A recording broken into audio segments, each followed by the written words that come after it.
Hey, thanks for coming by Tori Magoo 44. It is March 22nd. Unbelievable. March is rolling along. I wanted to go over something today. I asked some people if they had some ideas of things that they wanted to know that I haven't answered in different videos.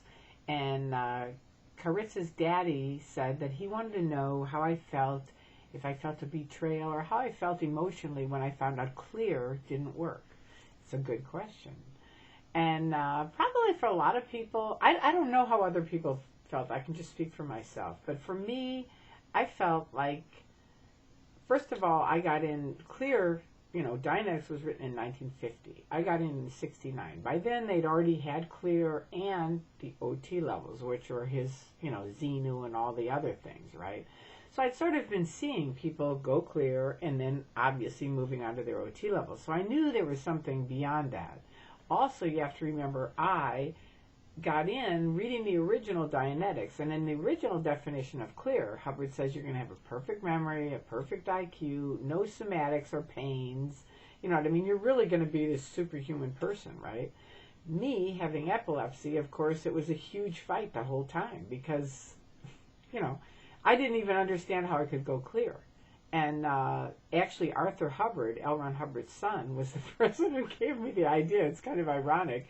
But he heard my story about how I just read Dianetics and literally only read 3 chapters and quit college, packed my bags, hitchhiked from Chicago to Los Angeles to do Scientology. And he said, "You're a last lifetime clear."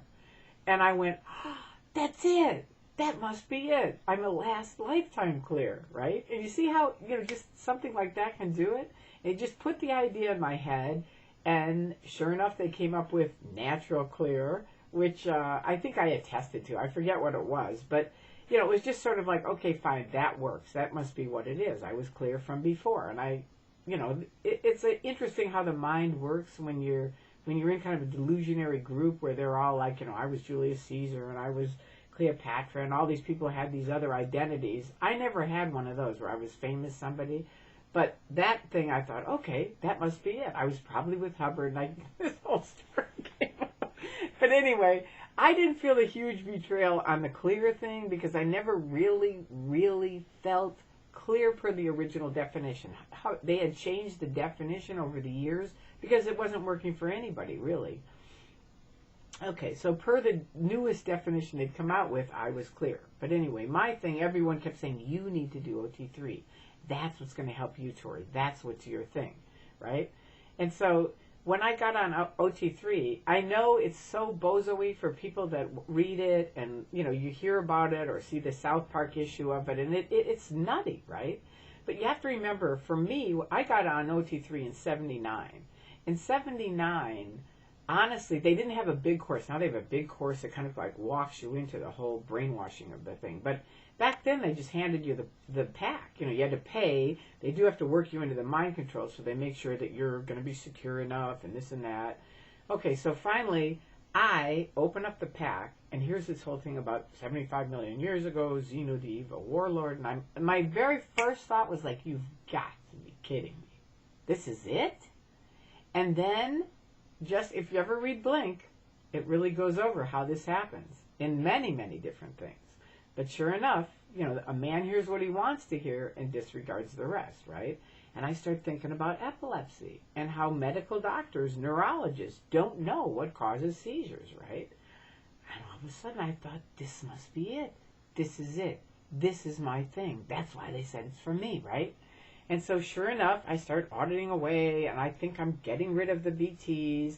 And as I am, I'm thinking and believing I'm getting rid of epilepsy.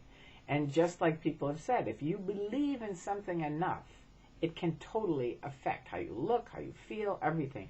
And people from much higher levels were coming up to me saying, we have never, ever seen someone go through the changes that you're going through. So for me, at the time, it was a huge win, right? It was, until I attested, and then I thought, who needs this medication? I've handled the source of it, right? And I got off my medication and went into what's called status epilepticus, where you have seizure after seizure after seizure. I nearly almost died. Thank God for Jerry Hutchins. If you're watching this, thank you, bless you. He happened to be someone that could think And I called him. He came over. He got me to Morton Plant Hospital. They got me on all kinds of stuff and saved my life, right? So that was OT3 for me. But of course, this isn't a perfect example of Scientology. I'll show you. You go and you go, wow, you know, now this happened. And they're like, Tori, we really want to help you. And here's the deal. You have to do OT5. That's what's happening. And we really care about you, so just write out this check. And honestly, that's the essence of Scientology. Those glasses, I saw them down at the beach, and I went, I got to get some of these. But that's what happened there. And so then you're like continuing on up. For me, the biggest betrayal was not L. Ron Hubbard, ever. I didn't have that. I didn't feel it. I mean, it was like, I don't know how to explain it, but Miscavige had taken over. Miscavige was running the show when I was on OT7. I was writing and saying, this is not working, let me off. I don't, you know, I'm auditing over a hidden standard and a fixed idea that I have to handle epilepsy and this and that. And, you know, they just kept saying, okay, continue. And then finally Miscavige has an event and says, this is why the OT7s are all screwed up, right? And I was like, how offensive is that? That you have an event and you say and announce to everybody how screwed up we are? You don't even come to us and say, look, we screwed up, we didn't train you right, and then you want to charge me $25,000? No, that was it. I mean, for me, that was it. It was like, N-O, done. But I thought it was just done for me, right? I still didn't get that it didn't work for anybody. I just thought it didn't work for me, and I didn't like Miscavige. I thought, you rat. And I still think that. He is, I know he's, you know, raised in Scientology and everything else, and for that, okay. But you know what? Hubbard also, all the time I was fighting them on medication, and he was writing his HCOBs or bulletins about how you shouldn't be on medication and this and that, and I'm having to fight it. I find out later he was on medication and pills all that time. So that to me is a bigger betrayal than anything. That was like my biggest betrayal.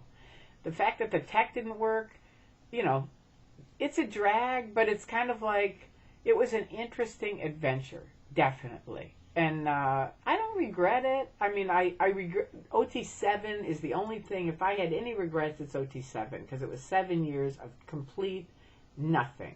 All the rest of it, I thought I was having wings on. And so in that sense, I met a lot of nice people and stuff like that. But it is a true and absolute shock when you finally realize it's very isolating. You're all by yourself. It's very quiet. And you're like, oh my God, this doesn't work. Ever. It's not like it's not going to work today, but it'll work tomorrow. Or it's going to work with the next guy or something else. You just finally get it doesn't work. And I mean, in a way, it's tremendously freeing. I was with a big SP last night, and we were both saying it's so ironic that you get in to help people, but you really don't get to start helping people until you finally get out. And to that father that wrote me, thank you so much that you are reconnected with your daughter. And I hope and pray more parents write me, and they, parents and children and loved ones, that they get reconnected with their family members. That is one of my goals. And that people get out and they get free, because it doesn't work, and it isn't you. It isn't because you're low responsibility or out ethics or PTS or blah, blah, blah. It's because the tech doesn't work, period. And but I mainly speak out because of their abuses. And you know, one of their abuses is putting all these labels on people. I think it is, you know, labeling you this and that and convincing you that you're the person that's wrong when it isn't that at all. You know, but they'll never admit to their wrongs. They always know what's wrong with everybody else, but they'll never admit it. Even when they say, we trained you wrong, which Miscavige did, he wouldn't admit he was wrong, if you know what I mean, and they really screwed up, and nor would they take responsibility for it and pay for it. So that's what I have to say about that. I hope you learn from it. Write me if you get out, you're getting free, or you need some help. I love you. Peace. I'm out of here. Have a great Sunday.